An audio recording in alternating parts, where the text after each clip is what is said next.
Olá, alunos da segunda série EJA. Nesse segundo bimestre agora, em matemática, a gente vai começar a estudar a geometria métrica espacial. Então, se liga aí na aula. Vamos lá. Ok, para a gente então começar essa conversa sobre a geometria espacial, vamos pensar no seguinte. Vamos imaginar uma situação onde a gente tem que construir uma embalagem, onde essa embalagem ela caiba 1 litro, né, de alguma coisa. Ela tem que ter o volume de 1 litro essa embalagem. E a gente vai gastar o mínimo de material possível para confeccionar esta embalagem. Nós temos 3 opções de embalagem, olha só aí na tela. Temos aí no formato de uma fatia de queijo, outra no formato de uma caixa de sapato e outra no formato de um dado. Né? Qual será dessas 3 embalagens que a gente fosse fazer, a gente gastaria menos material? Levando em consideração que as medidas que estão aí na tela para vocês, todas elas, se a gente fosse calcular o volume, todas elas vão dar 1 litro exatamente. Então, observe o seguinte, a situação. Todas elas cabem a mesma quantidade de volume, no caso 1 litro. Só que para confeccionar essa embalagem, cada uma vai gastar uma quantidade diferente de material. Olha só o que eu quero dizer. Muito bem, olha só.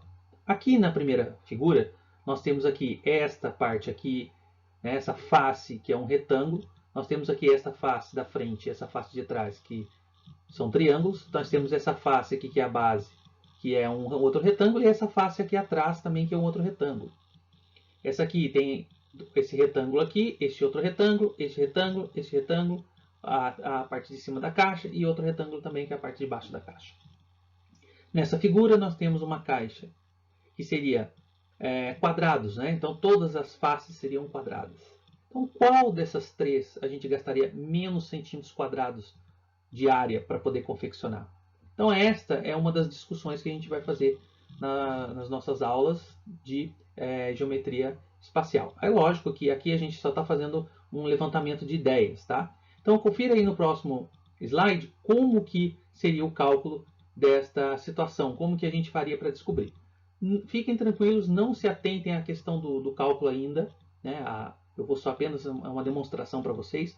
Não precisam se preocupar ainda, porque a gente vai ter oportunidade mais para frente de a gente poder, passo a passo, fazer esses cálculos, ok? No mais, é apenas para a gente refletir sobre a importância da geometria espacial, por exemplo, numa confecção de uma embalagem, de modo que saia o mais barato possível, que caiba o máximo de coisas possíveis e gaste menos.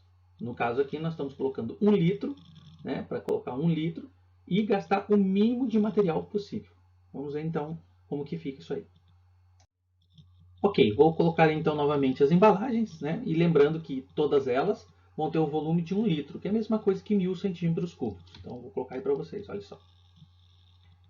Bom, então a pergunta é, qual dessas 3 caixas eu vou gastar menos material? Né? Ou seja, eu preciso calcular a área total dessas embalagens. Então aqui, por exemplo, na primeira eu tenho que calcular a área deste retângulo, somar com a área desse retângulo aqui de trás, somar com a área desse retângulo, somar com a área desse triângulo, somar com a área desse triângulo.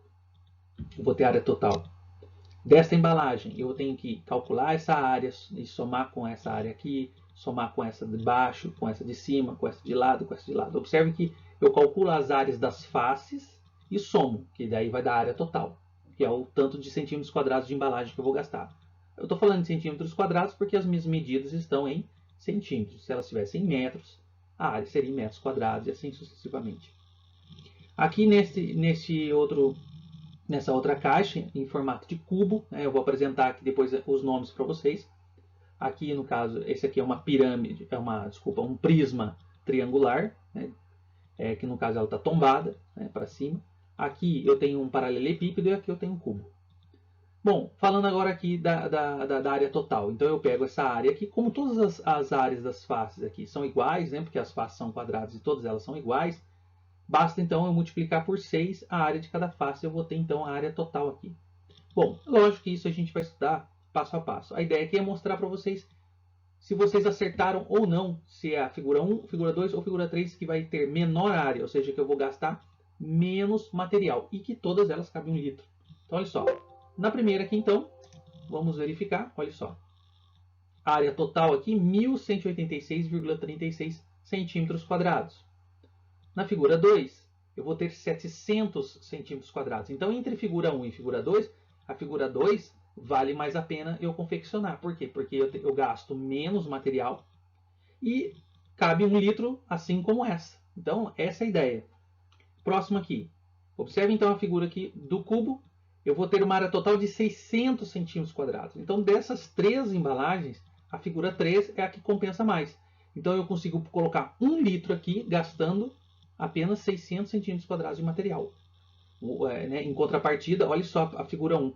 Para colocar os mesmos 1 litro, eu tenho que gastar 1.186,36 centímetros quadrados. Ok? Então, essa é apenas uma reflexão no nosso estudo da geometria espacial. Ok? Valeu! Vamos então agora ao nosso próximo ponto. Vamos falar agora sobre poliedros. A palavra poliedro vem do grego poli, várias, e edro, face. Então, poliedro significa várias faces. Essas faces do poliedro são nada mais nada menos que polígonos. E polígonos são figuras planas. Então, esse conjunto finito de figuras planas, que são os polígonos, formam então um poliedro. Vamos então agora falar sobre os elementos de um poliedro. Olha só. Então, aqui no caso eu escolhi um cubo. Nós temos como elemento a diagonal. Dei destaque aqui a diagonal do cubo e a diagonal da face. Esses elementos nós vamos estudar com calma no estudo do cubo, mais para frente. Eu tenho a aresta, né? Então, observe aqui essas arestas, olha só. Então, aresta, esse segmento aqui, na verdade, são os lados do polígono que formam o poliedro. Então, aqui, ó, aresta, aresta, aresta, ó. Isso aqui também é aresta, aresta, aresta, aresta, aresta. Ok? Então, todos esses segmentos aqui são chamados de arestas. Eu tenho aqui também os vértices, são os pontos de encontro das arestas, tá? São chamados de vértices, ou simplesmente são as pontinhas lá do poliedro, falando de uma maneira mais simples, né? E a face, né? Então aqui eu destaquei de propósito aqui em cinza a face, uma das faces do cubo. No caso aqui eu peguei essa face lateral. Então toda essa região aqui que eu pintei em cinza é uma face.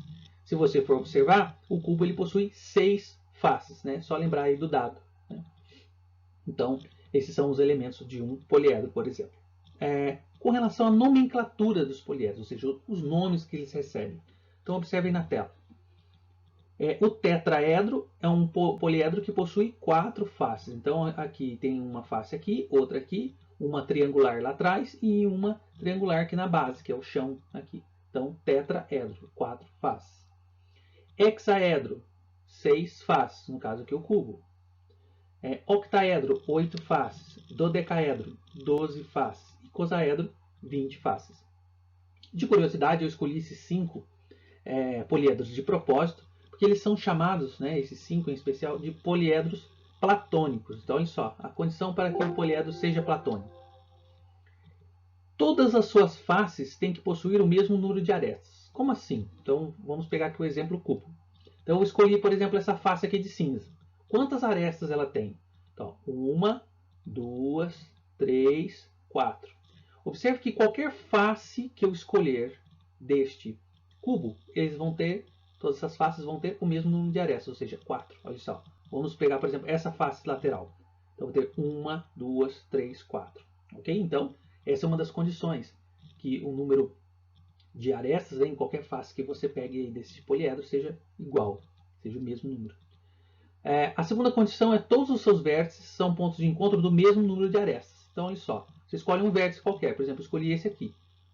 Ele é um ponto de encontro de quantas arestas? De 3 arestas. Se eu escolher outro vértice, esse aqui, ponto de encontro de quantas arestas? Também 3. 1, 2, 3. Então, todos os vértices que eu pego então, deste cubo, eles vão ter o mesmo número de arestas se encontrando. Tá? Então, essas duas condições, se você encontrar essas duas condições em um poliedro, ele é chamado de poliedro platônico. Nós temos 5 desses poliedros, ok?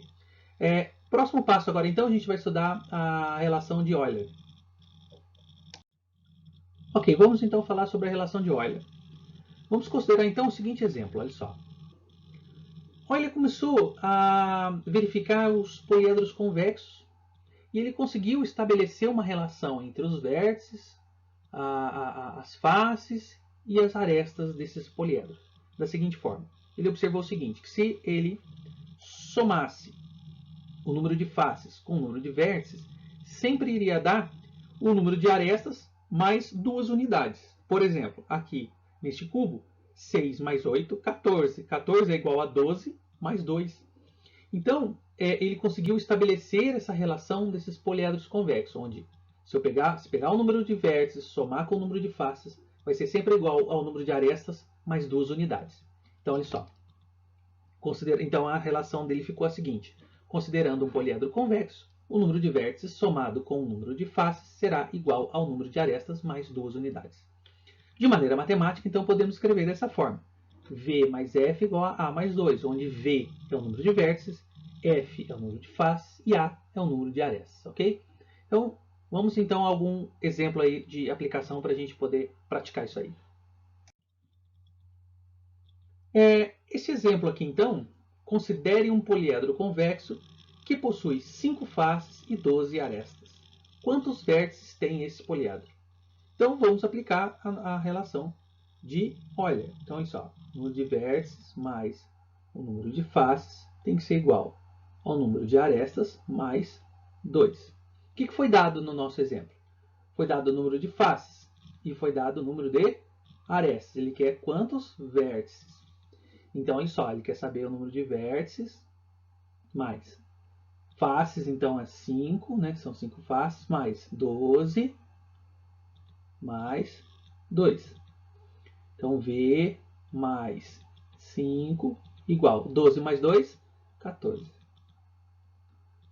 V, então, observe que esse 5 aqui, né? Deixa eu pegar o laser para mostrar. Esse 5 aqui ele está somando, ele vai para outro membro subtraindo. Então, vai ficar o quê? 14 menos 5. 14 menos 5 vai dar 9. Então, significa que este poliedro possui quantos vértices? 9 vértices. Ok? Então, esse aí ficou o exemplo para vocês da nossa primeira aula do segundo bimestre. No mais, agradeço a atenção de todos. Espero que eu tenha sido claro nas explicações. Qualquer dúvida pode entrar em contato. Então, no mais, agradeço mais uma vez. Muito obrigado. Tchau, tchau.